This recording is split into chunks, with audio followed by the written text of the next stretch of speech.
ወዳጆቼ እኛ ሰዎች በህይወት እስካለን ድረስ የምንማር ከተማርን ደግሞ የምንፈተን ሰዎች ነን። ሰው ክርስቲያን ነው ማለት ፈተና የለበትም ማለት አይደለም። ሰው ክርስቲያን ነው ማለት የተለያዩ ተግዳሮቶች አይገጥሙትም ማለት አይደለም። ስለዚህ በህይወታችን በጣም አጥብቀን ልንጸልይ የሚገባው ነገር ቢኖር በፈተና ውስጥ ስለመጽናት ነው። በጣም ማወቅ ያለብን ነገር ምንድነው? ቅባት በባህሪው አዋራ እንደሚስብ ልክ እንደዚሁ ደግሞ ጥሪ ያለበት ፕሮግራም ያለበት ትልልቅ አቅም ያለው ሰው እንደዚሁ በህይወቱ በልዩ ልዩ መንገድ ሊፈተን እንደሚችል መረዳትና ገንዘብ አለበት ብዬ አስባለሁ። በፈተና ውስጥ ስታልፉ ሰዎችን ትከስራላችሁ፣ እግዚአብሔርን ታተርፋላችሁ። ለምሳሌ ከዚህ እስከ ሐዋሳ ያለው መንገድ ሃይዌው እየተሰራ ነው። ይሄ ሃይዌ ከመሰራቱ በፊት የነበረው በጣም አስቸጋሪ መንገድ ነው። መንገዱ የቱንም ያህል ምቹ ቢሆን የመንገዱ ምቹነት ኪሎሜትሩን እንደማያስቀረው ልክ እንደዛ የእናንተ ጥሩ መሆን፣ ደግ መሆን፣ ክርስቲያን መሆን፣ የጸሎት ሰው መሆን ፈተና የሚባለውን አያስቀረው። አንዳንድ ጊዜ በምንጸልይበትም በምንኖርበትም ጊዜ ለምንድነው የምንፈተነው ብለን እናስባለን።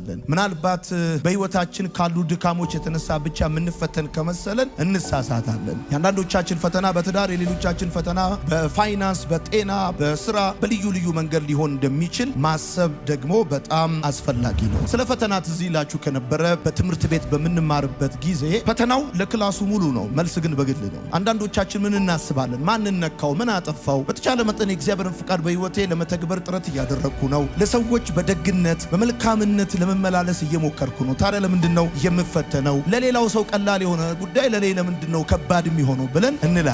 ሌሎች ደግሞ ማወቅ ያለብን ነገር ምንድነው? ፈተና መልኩን ይቀይራል እንጂ እንደማይቆም ማወቅ አለብን። አሁን መጽሐፍ ምን አለ? በፈተና የሚጸና ሰው የተባረከ ነው አለ። ፈተና አይቀርልህም። በቃ ይሄን ማወቅ አለብን። ስለዚህ ምናልባት የሆነ ሲዝን ላይ ፈተና የሚያልቅ ከመሰላችሁ ተሳስታችኋል። ፈተና መልኩን እየቀየረ ይቀጥላል እንጂ ፈጽሞ አይቋረጥም። እንዴት ካላችሁኝ ልጆች በነበርን ጊዜ ትዝ ካላችሁ አስተማሪዎቻችን ከ60 የሚፈትኑን 60 ጥያቄ ነው። ለዛውም ምርጫ ነው የሚፈትኑ፣ ወይንም ደግሞ እውነት አሰትበል ወይም አዛምድ ነው የሚፈትኑ። እያደክ ስትመጣ ግን ምርጫ ይቀራል፣ እውነት አሰትበል ይቀራል፣ አዛምድ ይቀርና ዳሽሙላ ይሆናል። እያደክ ስትመጣ ደግሞ በጣም ዩኒቨርሲቲ ስትገባ ደግሞ አንድ ጥያቄ ከመቶ ይሆናል። ከመቶ ብቻ አይደለም፣ አንድ ጥያቄ በ10 ገጽ በ20 ገጽ አብራራ ይሆናል። ስለዚህ ክላስ በጨመርኩ ቁጥር የፈተናው አይነት ይቀየራል እንጂ ፈተናው አይቀርም። ለምሳሌ አሁን ስትረግል እያረክ ያለው ፋይናንስ ነው። ፋይናንሱ መልሰህ ስትጨርስ ትዳሩ መልሰህ ስትጨርስ ልጅ መልሰህ ስትጨርስ እንደዛ ያለ የፈተናው መልክ ይቀይራል። የመጀመሪያ ሰሞን አካባቢ አውጣኝ ሊሆን ይችላል። እንዳገልጋይ አሰማኝ፣ ይስማኝ፣ ፍጥረት ይስማኝ ምናምን ሊሆን ይችላል። ስለዚህ የመጀመሪያው ተግዳሮትህ መሰማት፣ መታወቅ፣ አደባባዩን መያዝ። ልክ አደባባዩን ስትይዝ ደግሞ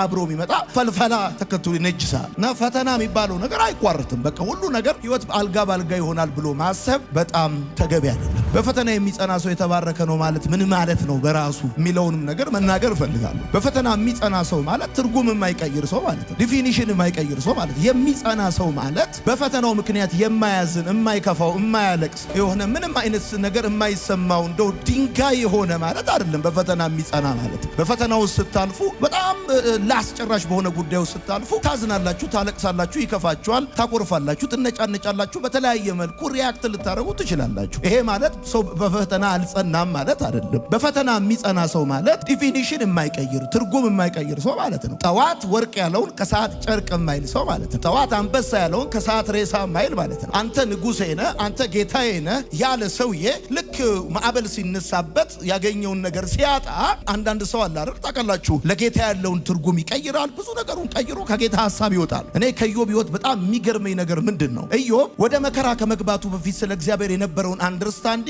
መከራ ውስጥ ገብቶ ሲወጣ አላስነካም። ሁሉን ታደርግ ዘንድ ቻይ እንደሆን ከሐሳብ ከተሉ ይከለከል እንደማይችል አወቅኩ ነው ያለው። አንድ ሰው በፈተና ይጸናል ማለት በየትኛውም ሁኔታ ውስጥ ገብቶ ሲወጣ ከዛ ሁኔታ በፊት የነበረውን አንደርስታንዲንግ ሳያስነካ ይወጣል ማለት ነው። ሁለቴ ሶስቴ ሲገፉ፣ ያገኙትን ሲያጡ፣ ያሰቡት ነገር ሳይሳካ ሲቀር፣ እንቅፋት ሲገጥማቸው፣ ሪጀክሽን በህይወታቸው ሲፈራረቅ፣ እጮኝነታቸው ፌል ሲያደርግ፣ በትዳራቸው ሲፈተኑ፣ አልጋ ላይ ተኝተው በህመም ሲቸገሩ የዛን ጊዜ ያያል ያሉትን አምላክ አያይም፣ ይሰማል ያሉት አይሰማም፣ ደግሞ አምላክ ነው ያሉት እሱ አምላክ አይደለም ብለው ሌላ ያፈላልጋሉ።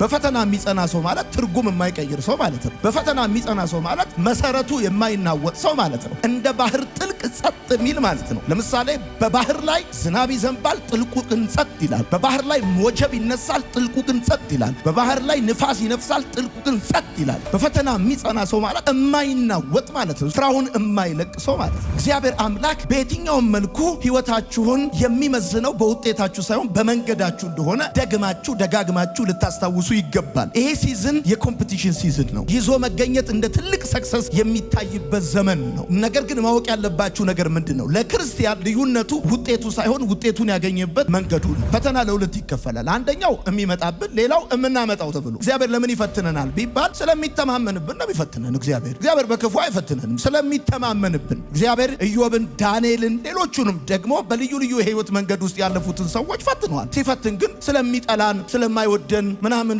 ሊጥለን ፈልጎ አይደለም፣ ስለሚተማመንብን ፈልጎ ይፈትነናል። ስለሚተማመንብን እሱ ብቻ አይደለም፣ ጣዖታችንን ሊሰብር ፈልጎ ይፈትነናል። አንዳንድ ጊዜ አይናችንን የጣልንባቸው በቃ ልክ መኖሪያችን አድርገን መከታችን፣ አለኝታችን፣ ድጋፋችን ያደረግናቸው ነገሮች እነዛ እንደማያዋጡ እንዲገባን ሲፈልግ እግዚአብሔር አምላክ ጣዖቶቻችንን ከእጃችንና ከአይናችን ላይ ሊያነሳ ሲፈልግ ይፈትነናል። እግዚአብሔር ስለሚተማመንብን ሲፈትነን፣ ሰዎች ደግሞ ስለሚጠረጥሩን ይፈትኑናል። ሰይጣን ለምን ይፈትነናል? ሊጥለን ነው ይፈትነን። ይሄን ማወቅ በጣም መልካም ነው ወዳጆች። ስለ ፈተናው ያለን አንደርስታንዲንግ በፈተናው ስላለን ነጥብ በጣም ወሳኝነት አለ። እምፈራው ሰው እኔ አልቃይዳ አይደለም፣ ሽፍታ አይደለም። ተፈትኖ ያላለፈ ሰው ወይም በፈተና ውስጥ ያላለፈ ሰው እንደምፈራ ምንም አልፈራም። ምክንያቱም የተፈተነ ሰው አይፈርድባችሁ፣ ይራራላችኋል፣ ይረዳችኋል፣ አይፈርድባችሁ። ያልተፈተነን ሰው ማናገር እግራችሁ ሲበላችሁ ጸጉራችሁ ነው የሚያክላችሁ። እናንተ የቸገራችሁ ሌላ ነው፣ እሱ የሚያክላችሁ ሌላ ነው። እናንተ የምታወሩት ሌላ ነው፣ እሱ የሚነግራችሁ ሌላ ነው። የሚሰብካችሁ ራሱ ሌላ ነው። እናንተ ምጥ ይዟችኋል። በቃ ወይ ፍረድ ውረድ ምናምን እያላችሁ ግብግብ ገጥማችኋል። እሱ ደግሞ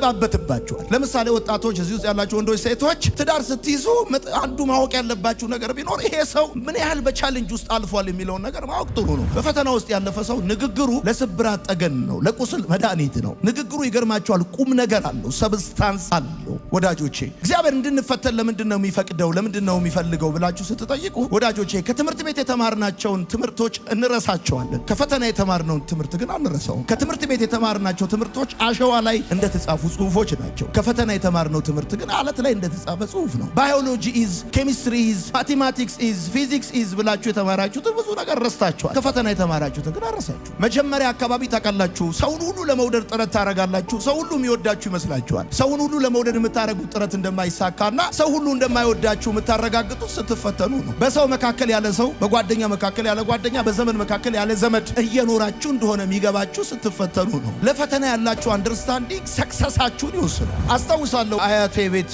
በኖርኩባቸው ጊዜያቶች አያቴ የምትገዛው 100 ኪሎ ጤፍ ነው። በጋሪ ላይ ተጭኖ ነው ጤፉ የሚመጣው፣ ስንዴው ተጭኖ ይመጣል እና በቃ እየተንገዳገደ ነው ራሱ ባለ ጋሪ ይዞት የሚመጣው። እንደዚህ እያለ ይዞት ይመጣል። አንዳንዴም ነሲብ ነው ከ100 ኪሎ ሁሉ ከፍ ይላል። ከዛ ከተወሰነ ቀን ወይም ሰዓት በኋላ ሰፌድ ላይ ወይም ወንፊት ላይ ታስቀምጠውና መታ ስታደርገው እነ 100 ኪሎ 90 ኪሎ ይሆናል። 100 ኪሎ የነበረው ጤፍ ነው ያ ስንዴ ልክ ቆሻሻው፣ ገለባው፣ አፈሩ ምናምን ሲወጣለት 95 ኪሎ ይሆናል፣ 90 ኪሎ ይሆናል። ልክ እንደዚህ ነው። አንዳንድ ሰው ቁንን ይላል። በፈተና መታ ሲያደርገው 90 ኪሎ ይገባል። በቃ ለምሳሌ አንዳንድ ቦታ የያዙ ሰዎች ከህይወት እንዲወጡ ሲፈልግ ዝም ብሎ ስፔስ የያዙ ሰዎች አሉ። ኮንታክትን ብቻ የሞሉ ሰዎች አሉ። ቁጥር ብቻ ጫማን የሚጨርስ ልብስን የሚጨርስ አላስፈላጊ በሆነ ሁኔታ ብሎ ኪሎ ብቻ የሆነ ሰው አለ ከህይወት። ታውቃላችሁ እግዚአብሔር ሰጥቶ ብቻ አይደል ተቀብሎም ይባርካል። እግዚአብሔር ጨምሮ ብቻ አይደል ቀንሶም ይባርካል። በተባረከ መቀነስ የሚባርካችሁ ሰዎች አሉ። ለምሳሌ ለሚቀጥለው የህይወት ምዕራፍ የማያስፈልጉ ሰዎችን ከህይወት መቀነስ ሲፈልግ አንተን ነው በፈተና መታ ሲያደርግ። በሰላሙ ጊዜ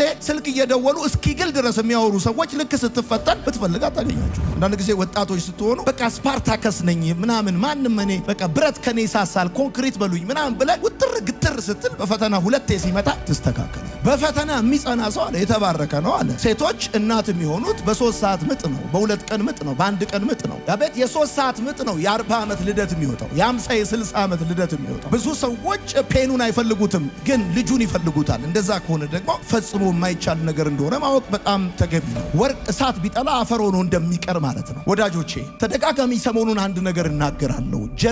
ጀነራል የሚሆነው አሰፍቶ ለብሶ ገዝቶ ለብሶ ሳይሆን በጠባሳ ለብሶ ነው። ዳስ ዋይ በሺህ ወታደሮች መካከል የአፉ ቃል ሕግ ሆኖ ቀና ብሎ የሚለው ወታደሩ ሁሉ በክብር ሰላምታ እንደዚህ ሰላም የሚለው አሰፍቶ ለብሶ አይደለም። መርካቶ ሄዶ ገዝቶ ለብሶ አይደለም። በጠባሳ ለብሶ ነው። በሞት ሽታ መካከል ለብሶ ነው። እግዚአብሔር አምላክ እነሱ ደስ ሲላቸው፣ እነሱ ሲደብራቸው አንተ ራትን ሳትበላ እንዳታድር በራስህ የህይወት ሰልፍ ውስጥ ያሳልፋል። ወዳጆቼ እግዚአብሔር ዝም ይላል፣ ጸጥ ይላል ስትፈተን። ለምን እንደው ታውቃላችሁ? ከፈተና በፊት ተማሪው ቾክ ይይዛል፣ ዳስተር ይይዛል፣ ይጽፋል፣ ያጠፋል፣ ኢትስ ክሊር ይላል፣ ኢንትሮዳክሽን ይላል፣ ምናምን ብዙ ነገር ይላል፣ ጥያቄ ያለው ይላል ምናምን። ልክ ፈተና ሰዓት ላይ ግን ጸጥ ይላል። በፈተና ሰዓት ዝም ማለት ያስተማሪው ባህሪ ነው። ፈተና ከአቅም በላይ ሲሆን ታውቃላችሁ ማስለቀሱን አቁሞ በመሳቅ ነው የሚጀምረው። እስካሁን እየተፈተናችሁ ባላችሁት ፈተና እያለቀሳችሁ ያላችሁ ሰዎች ካላችሁ ይሄ የሚያሳየው እየተፈተናችሁ ያላችሁት ፈተና በአቅማችሁ ልክ ነው። አንድ ፈተና ከአቅማችሁ በላይ እንደሆነ የሚታወቀው ማስለቀሱን አቁሞ ማሳቅ ሲጀምር ነው። አንድ ሰው በሚፈተነው ፈተና መሳቅ ጀምሯል ማለት ፈተናውን ተቀብሏል ማለት ነው። ብዙ ጊዜ ስንፈተን ምን በድዬ ነው ምን አጥፍቼ ነው እንላለን። ምንድን ነው ያጠፋሁት ጌታ ሆይ ምን አረኩ ብለን እንላለን። ምክንያቱም ፈተናን የምንቆጥረው እንደ ቁጣ፣ እንደ ቅጣት፣ እንደ መቅሰፍት ምናምን ነው የምንቆጥረው። ነገር ግን ፈተና እንደሱ አይደለም ወዳጆቼ። ዝናብ በመልካምም በክፉም ላይ እንደሚዘንብ ፈተናም በሁሉ ላይ ይመጣል። የምትፈተኑት ፈተና እናንተ ቅዱስም ርኩስም የመሆናችሁ ማሳያ አይደለም። just you are human አለ። እሱን ማወቅ በጣም ተገቢ። ሁለተኛው ፈተና መሸነፍ አይደለም ወዳጆቼ። ዘር ባፈሩ ሲቀበር የሚሞት ይመስልሃል? የሚጠፋ ይመስልሃል? እንዳታስብ። ስትፈተን የምትሞት ይመስልሃል? ስታጣ ስለቸገረ ወይም የምትበላው ነገር ስለሌለ የምትሞት እንዳይመስል። ፈተና መሸነፍ አይደለም። እየተፈተንክ ነው ማለት ተሸንፈሃል ማለት እንደዚህ እንደሆነ ያበቃል ያልቃል ማለት አይደለም። ሶስተኛ ፈተና መጨረሻ አይደለም። ሌሊቱ የቱንም ያህል ቢረዝም መንጋቱ እንደማይቀር ያለበት ጥያቄ የቱንም ያህል ከባድና ጥልቅ ቢሆንም መልስ መምጣቱ ካለበት ሁኔታ መውጣት የማይቀር ጉዳይ ነው። ሌላው ፈተና የድክመት ምልክት አይደለም። ብዙ ጊዜ የሚፈተኑ ጠንካራ ያልሆኑ ሰዎች እንደሆኑ እናስባለን። ነገር ግን ወዳጆቼ ፈተና የድክመት ምልክት አይደለም። ከዘፍጥረት እስከ ዮሐንስ ራእይ በጣም ጥልቅ እምነት ያላቸው ሰዎች ሲፈተኑ ተመልክተናል። ፈተና መውጫ የሌለው አይደለም። ብዙ ጊዜ የምናስበው ፈተና መግቢያ እንጂ መውጫ እንዳለው አናስብም። ወዳጆቼ በሸለቆ በር ገባው በሸለቆ በር ወጣው ተብሎ እንደተጻፈ አሁን ያለህበት ሁኔታ የገባበት መንገድ እንዳለ ሁሉ ከገባበት ሁኔታ ደግሞ የምትወጣበትን መንገድ እንዳለ ማወቅ በጣም ጥሩ ነው። ፈተና መስታወት ነው ወዳጆቼ። ፈተና የሰው መስታወት ነው። የእናንተም የሰው መስታወት ነው። የኔም የሌላም ሰው መስታወት ነው ፈተና። ሰው ማን እንደሆነ ምን እንደሆነ የምታዩበት፣ ፍቅርን የምታዩበት፣ ገብቶ አብሮነትን የምታዩበት፣ ወንድምነትን የምታዩበት፣ አባትነትን የምታዩበት፣ እህትነትን፣ ጓደኝነትን የምታዩበት መስታወት ነው። ፍቅር ይታያል በፈተና። እሱ ብቻ አይደለም፣ ፈተና መቅረጫ ነው። ልክ አንድ ተማሪ እጅ ያለ እርሳስ በመቅረጫ እንደሚቀረጽ ከዛ ለስዕል ምቹ እንደሚሆን መልካም እንደሚሆን ልክ እንደዛ ማለት ነው። ሌላው ወዳጆቼ ፈተና የማንቂያ ደውል ነው። የአላርም ዋና የጸጋ ስጦታ ሁለት ነው። አንደኛው መነሳት የፈለገን ሰው መቀስቀስ ነው። ሁለተኛው መተኛት የፈለገውን ሰው ማናደድ ነው። ፈተና የእግዚአብሔር የማንቂያ ደውል ነው። አንዳንድ ጊዜ ለሽ ነው የምንለው፣ በቃ ይመቸናል። ልክ በሬ እዚህ ጋር ሲያቁት ጭራው እንደሚያነሳ ሁለቴ ሶስቴ የተለያየ ነገር አይሚሲው አይኪሲው ሲሉን በቃላት የዛን ጊዜ መድኃኔዓለም ከተኛንበት እንድነቃ ሲፈልግ ፈተና የሚባለው ነገር ያመጣል። ከእግዚአብሔር ፕሮግራም፣ ከእግዚአብሔር እቅድ፣ ከእግዚአብሔር ዓላማ ርቀን እንሄድና እንዘናጋለን። ስለዚህ እግዚአብሔር አምላክ እንድንነቃ ይፈልጋል። እሱ ብቻ አይደለም ወዳጆቼ፣ ፈተና ልክ እንደ ዘር ነው። ከቀበራችሁት አትጠራጠሩ፣ ታሸንፉበታላችሁ፣ ትወጡበታላችሁ። ወዳጆቼ ፈተና ለምሳሌ የምትሉትን ይሰጣችኋል፣ የምታወሩትን ነገር ይሰጣችኋል። ፈተና ኃይሌ ገብረስላሴ ብዙ ጊዜ ሲጠየቅ የሚናገራት አንድ እንግሊዝኛ ነበረች። ዌል እንግዲህ እንዴት ነው ሩጫው ስትሉት ሩጫው ጥሩ ነበረ ወይም መጥፎ ነበር አይልም። ዌል እንግዲህ ብሎ ነው የሚጀምረው። ፈተና የምትሉት ነገር፣ የምትናገሩት፣ የምታወሩት ቴስቲሞኒ፣ የምትናገሩት ነገር እንዲኖራችሁ ፈተና ያደርጋል። በፈተና ጊዜ በዙሪያችን ያሉ ሰዎች ለሶስት ይከፈላሉ። የመጀመሪያዎቹ ሰዎች የማንጠብቃቸው ሰዎች ናቸው። እነዚህ የማንጠብቃቸው ሰዎች ናቸው፣ ነገር ግን የሚያበሩልን እንደ ጠዋት ፀሐይ ወደኛ የሚመጡ ቃላቸው መድኃኒት፣ ዝምታቸው ማጽናኛ፣ መገኘታቸው ብርታት የሆነ ሰዎች፣ ሳይነገራቸው የሚረዱ፣ ሳይፈርዱ የሚሰሙ፣ ሳይደክማቸው የሚቆሙ፣ ሳይጠየቁ የሚሰጡ ሰዎች አሉ። ልክ ፈተና ውስጥ ስትገቡ እንደዚህ አይነት ሰዎች አሉ። የሚገርማችሁ የማትጠብቋቸው ሰዎች አሉ። እነዚህ የማትጠብቋቸው ሰዎች አጋጣሚ አይደሉም፣ ከእግዚአብሔር ናቸው። አይኖቼን ወደ ተራሮች አነሳው፣ ረዳቴ ከወዴት ይምጣ አለ። ረዳቴ አለ እግዚአብሔር ነው አይደለም ያለው። ረዳቴ ብር ያለው አይደለም፣ ዘመድ አይደለም፣ ስልጣን ያለው አይደለም። ረዳቴ አለ ከእግዚአብሔር ዘንድ ነው አለ። አንድ ሰው እኔን ለመርዳት ብር ያለው መሆን አይጠበቅበትም። ሰውየው ከእግዚአብሔር ዘንድ መሆን ያለበት። የማትጠብቃቸው ሰዎች አሉ፣ ከእግዚአብሔር ዘንድ የሆኑ ሰዎች አሉ። አንድ ሰው ከኢየሩሳሌም ወደ ኢያሪኮ ሲሄድ ወንበዴዎች እጁ ገባ፣ ደበደቡት፣ ጥለውት ሄዱ አለ መጽሐፍ። ካህኑ መጣ፣ ይሄ ኤክስፔክተር ነው። ሌዋዊ መጣ፣ ይሄም ኤክስፔክተር ነው። ግን ሌላ መጣ፣ ሳምራዊ መጣ። ይሄ የተኛው ሰውዬ ከተኛበት ተነስቶ ቢቆም ሳምራዊ ይረዳኛል ብሎ ኤክስፔክት አያደርግ። ነገር ግን መጣ፣ ከተኛበት አነሳው፣ ቁስሉ ላይ ዘይት አፈሰሰ፣ አህያው ላይ አስቀመጠው፣ ገዝታውስ ከፈለለት። ይሄ የማይጠበቅ ሰው ነው። እንደነዚህ አይነት ሰዎች ከእግዚአብሔር ዘንድ ከጥቅም ከውለታ ከጓደኝነት አይደለም፣ ከእግዚአብሔር ዘንድ ነው። እኔ ደግሞ ዛሬ ማታ ባርካችኋለሁ በጌታ በኢየሱስ። አንኤክስፔክትድ የሆኑ ራይት ሰዎች ወደ ህይወታችሁ ይመጣል። አንደኛው ዛሬ በዚህ ጉባኤ ልባርካችሁ የፈለግኩት ያልተጠበቀ አስባችሁ ገምታችሁ የማታውቋቸው ይረዱኛል ብላችሁ የማትጠረጥሯቸው ከእግዚአብሔር ዘንድ የሆኑ ከውለታ የማይነሱ ከጥቅም የማይነሱ ከጓደኝነት የማይነሱ ከዘራችሁ የማይነሱ ከገንዘባችሁ የማይነሱ ከእግዚአብሔር ዘንድ የሆኑ ራይት ሰዎች በዚህ ዓመት ወደ ህይወታችሁ ይመጣሉ። ብዙ ጊዜ አቴንሽን ያልሰጣችኋቸው በእናንተ ሰላምታ የማይጀምሩ አይገርማችሁም? ከዚህ በፊት ልጅ ስድሩ ያልጠራችኋቸው፣ ቤት ስታስመርቁ የሆነ ቦታ ያልሰጣችኋቸው፣ እግዚአብሔር ግን ለክፉ ቀን እንደተመሸገ ኃያል ሰራዊት ያስታጠቀ ያስቀመጣቸው ሰዎች አሉ።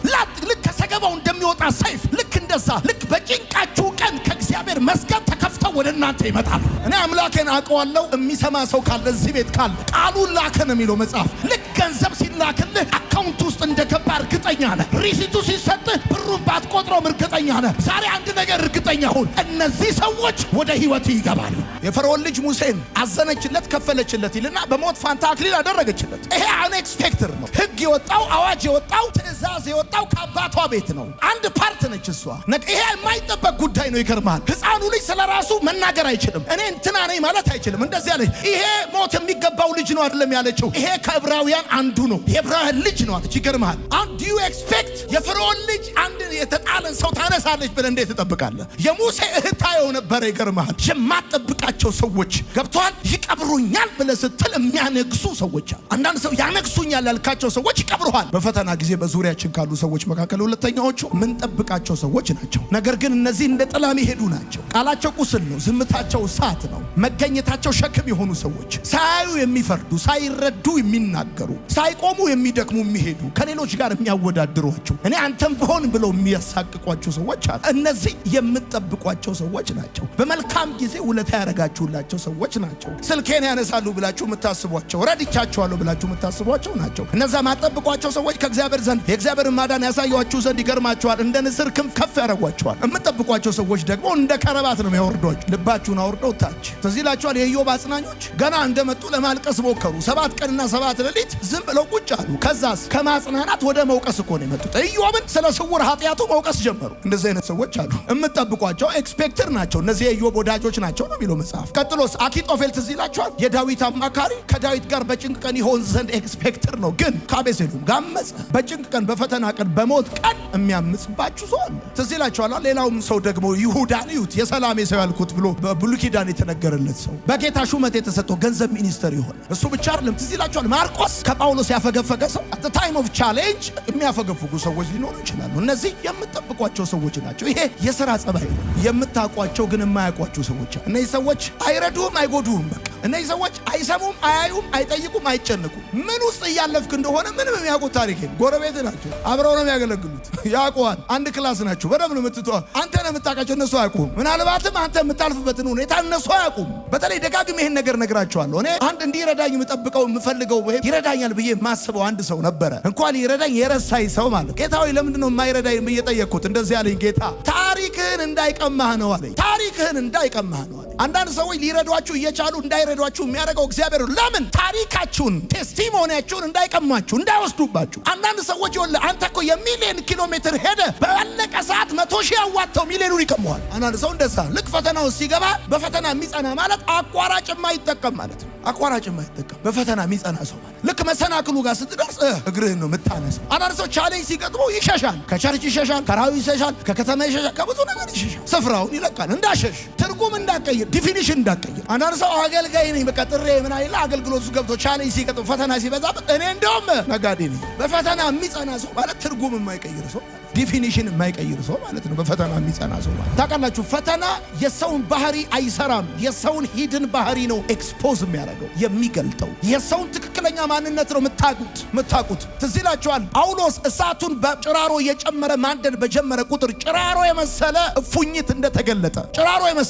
እንደተገለጠ ልክ የሆነ እሳት ሲነሳ አንዳንዱ ተመሳስሎ የኖረ እፉኝት ብድግ ይላል። ታውቃላችሁ ዝናብ ሲዘንብ ምድር ውስጥ የተደበቀ ህይወት እንደሚወጣ ልክ እንደዚሁ በሰው ውስጥ የተደበቀ ሂድን የሆነ ነገር የሚገለጠው በፈተና ነው። ሰው በፈተና አይደለም የሚሰራው፣ በፈተና ነው የሚገለጠው። ፈተና ወዳጆቼ ቁልፍ ነው። ወዳጆቼ አንዳንድ ጊዜ እግዚአብሔር አምላክ ለነ ሲድራቅ ሚሳቅ አብደናጎ እሳቱን እንዳላጠፋላቸው የእሳቱን ኃይል እንደያዘላቸው እግዚአብሔር እኔና እናንተን ለማኖር ፈተናውን አያጠፋውም። የፈተናውን ኃይል ይዘዋል። በቃ የእሳቱ ኃይል ተይዟል። በእሳቱ ውስጥ ወክ እያደረጉ እንደምታዩት ልክ እንደዛ ማለት። አሁን እዚህ ቤት ያላችሁ ክርስቲያኖች ወንድሞቼ እናቶቼ ምንም ቻሌንጅ የሌለባችሁ የምትመስሉ ብዙ ሰዎች አላችሁ። ግን በቤት በትዳር በኑሮ በስራ በጤና በምናምን ክርክር ውስጥ ያላችሁ ሰዎች አላችሁ። ዛሬ እግዚአብሔር እየተናገራችሁ ያለው ነገር ምንድነው? ስፍራህን አትልቀቅ፣ ትርጉምህን አትቀይር ነው። ይስሐቅ በአብርሃም ዘመን ከነበረው ረሃብ በላይ ረሃብ ሆነ ይላሉ። ከዛስ እግዚአብሔር ወደ ግብጽ ሊወርድ ባሰበ ጊዜ ተቀመጠ። ዘርዘራ 100 እጥፍ አጨደ። አውቶሪቲን፣ ሹመትን፣ ክብርን የሚያገኘው በፈተና የሚጸና ሰው። አትጠራጠር። ጌታ እግዚአብሔር ምስክሬ ነው። እንደውም እንደዚህ ባርካለሁ። ዮሴፍ አባቱ የወንድሞቹን ደህንነት ጠይቆ እንዲመጣ በላከው ጊዜ ወንድሞቹን እየፈለገ ሲያጣ ምድረ በዳ ላይ አንድ ሰው አገኘዋለ። የት እንዳሉ ነገሩታል። ዛሬ እነግርሃለሁ። ፍለጋ ከየት እንዳለ የሚነግርህ የማታውቀው ግን ከእግዚአብሔር ዘንድ የሆነ ሰው ወደ አንተ ይመጣል። ዘመዶቼ አልረዱኝም ብላችሁ አትቀይሙ። የምታውቋቸው ሰዎች አላገዙኝም ብላችሁ አትቀይሙ። ወዳጆቼ ሰው እናንተ ለመርዳት ስልጣን ቢኖረው ሊረዳችሁ አይችልም። ብር ቢኖረው ሊረዳችሁ አይችልም። ስለሚያውቃችሁ አይረዳችሁም። በቃ ይሄን ማወቅ አለባችሁ። መጽሐፍ የሚለው እንደዚህ ነው። አይኖቼን ወደ ተራሮች አነሳው አለ። ተራራ ኪሊማንጃሮ አይደለም። ተራራ በዛን ወቅት ስልጣን፣ ገንዘብ፣ አቅም ዳዊትን ሊረዳ ኃይል ያለው ሰው ማለት ነው። አነሳው አለ። ከዛስ ረዳቴ ከወዴት ይምጣ? ረዳቴ አለ ሰማይና ምድር ከሰራ ከእግዚአብሔር ዘንድ ነው። ዘንድ ነው ማለት እግዚአብሔር ነው ማለት አይደለም። ሰውየው ብር ያለው አይደለም፣ ዘመድ አይደለም፣ ከኔ ዘር አይደለም፣ ጓደኛ አይደለም፣ ቤተሰብ አይደለም። ወዳጆቼ እኔ ሰዎች አልረዱኝም ብዬ መቀየም ያቆምኩት ይሄ ቃል ሲገባኝ ነው። ኔቨር ኤንድ ኤቨር ሰው ብር ስላለው ስልጣን ስላለው እኔን ስለሚያቀኝ ውለታ ስላረኩለት አይረዳኝም። እኔን ለመርዳት ብር ያለ መሆን ብቻውን በቂ አይደለም። ዩ ሃቭ ቱ አንተ ከእግዚአብሔር ዘንድ መሆን አለበት። በኢየሱስ አብርሃም ድንገት 3 ሰዎች በቤሩ ሲያልፉ እንዳገኛቸው እኔ በጌታ በኢየሱስም ባርካቸዋለሁ። የቆየ ጥያቄያችሁን የሚመልሱ እንግዶች ዘንድሮ ወደ ቤታችሁ ይመጣሉ። የእግዚአብሔር ማዳን ትላለች። ዩ ዊል ሲ አይናችሁ የእግዚአብሔር ማዳን ታያለች። የእግዚአብሔርን አደራረግ ታያለች። የኢትዮጵያ ሕዝብ እንደሆነ ብድር ሲመልስ ነው የሚኖረው። ለቅሶውን ትደርሳላችሁ፣ ለቅሷችሁን ይደርሳል። ሰርጉን ትሄዳላችሁ፣ ሰርጓችሁን ይመጣል። ለቅሶ ስትሄዱ 500 ብር ሰጡታላችሁ፣ ለቅሷችሁን ሲመጣ 500 ብር ይሰጣችኋል። መዝገባን የእግዚአብሔር እርዳታ ከናንተ መዝገብ አይነሳ፣ ከናንተ ውለታ አይነሳ፣ ከናንተ ጥቅም አይነሳ። እውነቴን ነው የምነግራችሁ። ደግሞ አንድ ነገር ልጨምርላችሁ። ዳዊት ያለው ትዝ ይላችኋል። የእግዚአብሔርን ቸርነት የማደርግለት አንድ ሰው ከሳኦል ቤት አለ አለ። ሲፈለግ የተገኘው ሽባ ነው። ሽባ ደግሞ ጽዮን አይገባም። ይሄ አሁን ይደረጋል የተባለው የዳዊት ቸርነት አይደለም፣ የእግዚአብሔር ቸርነት ነው። የእግዚአብሔር ቸርነት ከግራ አይነሳም። የእግዚአብሔር ቸርነት ከቁመት አይነሳም። የእግዚአብሔር ቸርነት ከትምህርት ደረጃ አይነሳም። የእግዚአብሔር ቸርነት ከራሱ ከእግዚአብሔር ነው የሚነሳው። ሽባ ሁን አትሁን፣ የእግዚአብሔር ቸርነት ካፈር ያነሳል። ወዳጆች እነ ጴጥሮስ የከዱትን ኢየሱስ እኮ ነው የአርማቴው ዮሴፍ እኮ የቀበረው። ኢየሱስ እኮ ሲቀበር ራሱ አዲስ መቃብር ቤት ነው የተቀበረው። ያላስተማረው ሰው ነው የቀበረው እኮ። አብሮት ያልነበረ ሰው ነው የቀበረው። ከሐዋርያቱ አንዱ አይደለም የቀበረው፣ ያላስተማረው። እንዲህ እኮ ነው ታውቃላችሁ። እቤታችሁ አሳድጋችሁ ከአፈር አንስታችሁ ምናምን ከሆነ አርጋችሁ ያስመረቃችሁት ሰው በፈተና ጊዜ አይመጣም። ያላስተማራችሁት ሰው መጥቶ በቃ በራችሁን ይከፍቷል። ዘምረ ብቻ አይቀርም። በኢየሱስም በበረከቱ ያስደነግጣችኋል፣ ያስደነግጣችኋል። እኔ ይሄንን ማመን ይከብደኛል እስክትሉ ድረስ፣ ይሄንን ኤክስፔክት አላደረኩም እስክትሉ ድረስ ያስደነግጣችኋል እግዚአብሔር።